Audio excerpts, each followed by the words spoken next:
مرحبا أعزائي المشاهدين. هلا رح نتعلم مع بعض اليوم طريقة عمل التومية. التومية هي زي صلصة بتستعمليها مع الشاورما، مع دجاج مشوي بالفرن، بتطلع كتير طيبة. مكوناتها عندي 2 كوب ماء، كاستين مي، 3 معالق نشا، 3 معالق زيت ذرة أو زيت عباد الشمس، توم، ملح وملح ليمون. ضروري جدا انه تستعملي ملح ليمون ومش ليمون، هو بيفرق كتير بالطعم وبلون التومية، يعني هي بتزبط معك أزبط شي بملح الليمون. رح نستعمل معلقة واحدة صغيرة.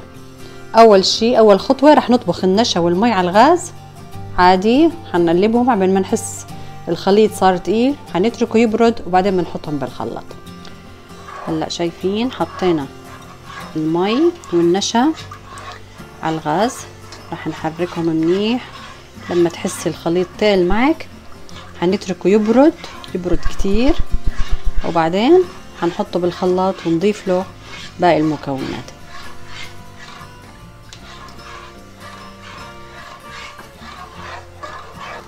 شايفين هيك انا الخليط او القوام بدي اياه يكون بهالشكل. رح اتركه هلا يبرد وبعدين نستعمله. هلا حطينا النشا بالخلاط بالبلندر، رح نحط عليه الثوم وملح الليمون والملح، وبعد ما نضربهم مع بعض رح ننزل عليهم زيت الذرة، شوي خيط هيك خفيف رفيع ونازل معك عشان تشوفي لونه كيف بيقلب على ابيض على طول.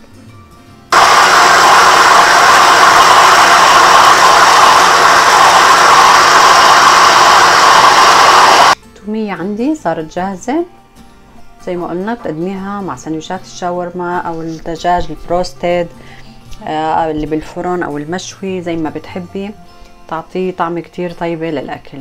بتمنى انكم تجربوها وتتابعوا وصفاتي. صحتين وعافية.